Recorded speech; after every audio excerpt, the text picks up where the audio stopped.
नमस्ते मित्रों, colours of emotions के हमारे चैनल पे आज आपका फिर से स्वागत है। और जिस श्रृंखला को हम लिए जा रहे हैं और जिस श्रृंखला के अंदर ससुराल में कैसे रहें, इन विषयों के ऊपर जो विभिन्न विषयों उस पर हमारी चर्चा चल रही है,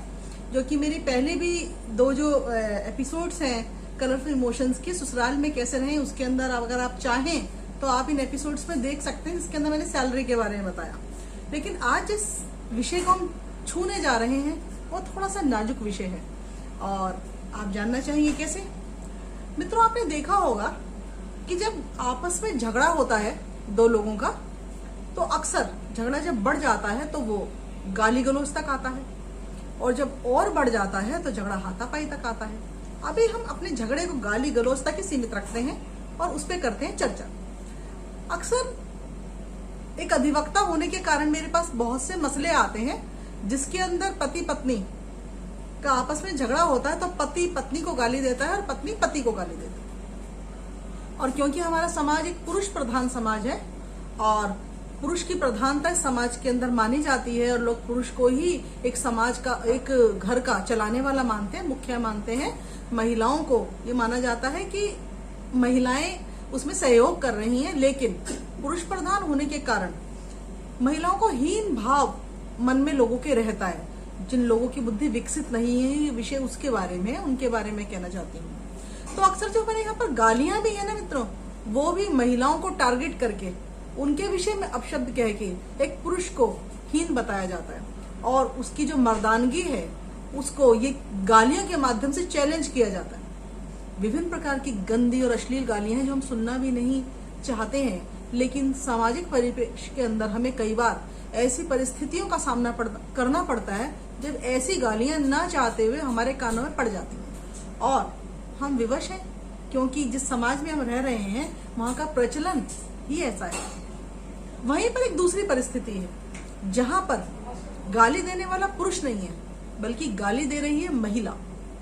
और अक्सर महिलाओं की गाली के अंदर एक बड़ी ही प्रसिद्ध गाली जिसे कहते ही पुरुष तिलमिला उठता है, वो है जब महिला पुरुष से कहती है नामर्द कहीं के। अब यहाँ पर बात आती है, नामर्द नाम आते ही अक्सर सोचते हैं कि भैया एक विषय के विषय में सोचते हैं कि वो व्यक्ति जो कि शारीरिक संबंध बनाने के अंदर सक्षम ना हो, नामर्द से उसे आंका जाता है।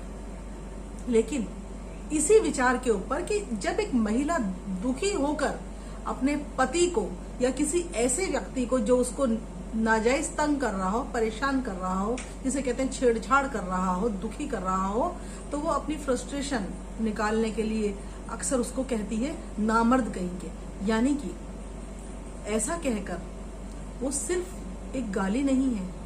बल्कि वो उसे चैलेंज कर रही है कि अगर तुम पुरुष होते, और ये पुरुष प्रधान समाज है, तो पुरुषों का कर्तव्य बनता है कि वो महिलाओं का सम्मान करें।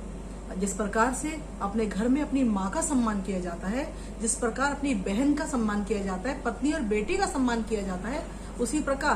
पुरुष प्रधान समाज की ये मानसिकता होनी चाहिए, ये उनका कर्तव्य होना चाहिए, अगर वे मानते हैं कि समाज पुरुष प्रधान है, कि वो महिलाओं के विषय में अपशब्दों का प्रयोग ना करें, अपनी गालियों को भी सीमित करें और अपने शब्दों को भी सीमित करें। क्योंकि एक ताकतवर व्यक्ति अगर किसी दीनहीन के ऊपर अपनी ताकत आजमाने का प्रयास करता है तो वो उसकी ताकत नहीं है, उसकी कमजोरी है। उसी प्रकार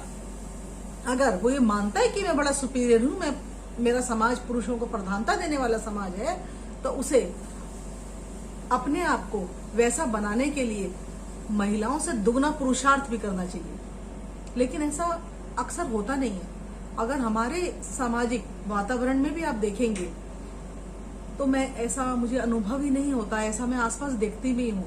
कि महिलाएं पुरुषों से दोगुना काम करती हैं। उन्हें घर भी संभालना है, उन्हें अपने बच्चे भी संभालने हैं, परिवार संभालना है, उन्हें ऑफिस जाके कमा के भी लाना है, और घर की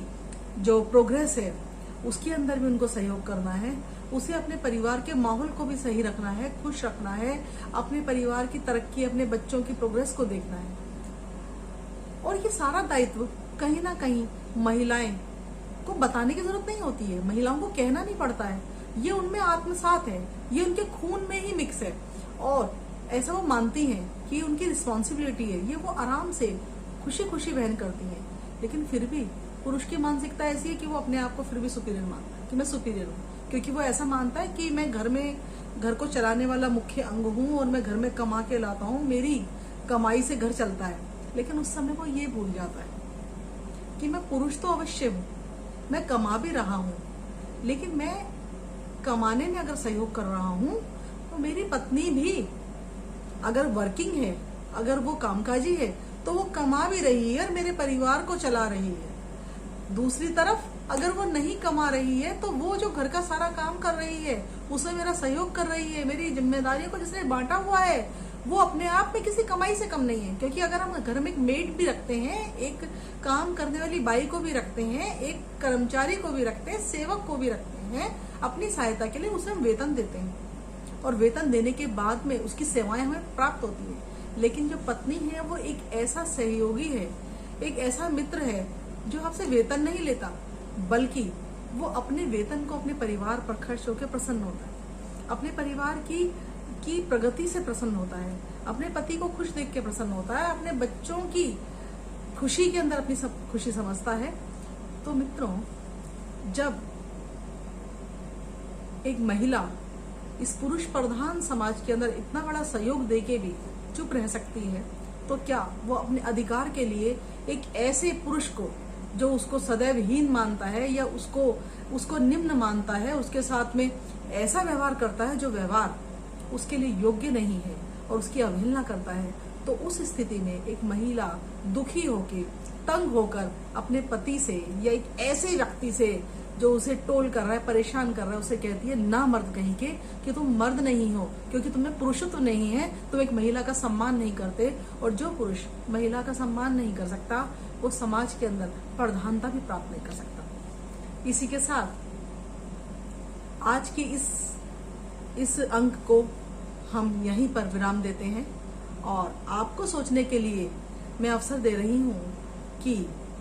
ऐसा जो ज्यादातर होता है वो विवाह के उपरांत होता है, जब एक पुत्री पत्नी बन जाती है, एक बेटी बहू बन जाती है, एक लड़की माँ बन जाती है, तो उसका अपना अस्तित्व कहाँ है ये उसे तब अनुभव होता है। और तब जो उसके दिमाग में पकता है वो उसकी वाणी से कैसे बाहर आता है, उसके लिए वो प्रयोग करती है नामर्द। इस बारे में आपका क्या विचार है? आप प्लीज कमेंट बॉक्स में कमेंट करके जरूर बताइए। आपके सहमति, आपके विचार मुझे आगे की श्रृंखलाओं को जोड़ने के अंदर बहुत ही सहायक सिद्ध होंगे और मैं जान पाऊंगी कि जिस विचार बिंदु को मैं आपके आगे रखती हूँ वो विचार बिंदु आप पर क्या प्रभाव डालते हैं, आपका उस बारे में क्या विचार है, क्या मत है। और इसी के साथ एक छोटी सी आपसे मेरी रिक्वेस्ट है कि आप मेरे इस कलर्स ऑफ इमोशंस के चैनल को अगर आपने सब्सक्राइब नहीं किया है तो सब्सक्राइब करिए और आगे उन लोगों को जिनको इस चैनल की आवश्यकता है, इन विचारों की आवश्यकता है, उन तक इस चैनल को शेयर करके पहुंचाइए। आप लाइक करिए, कमेंट करिए और मुझे बताइए, जिससे कि हम इसे और बढ़िया बना पाएं। और इसी के साथ लेती हूँ मैं मेरा विदा।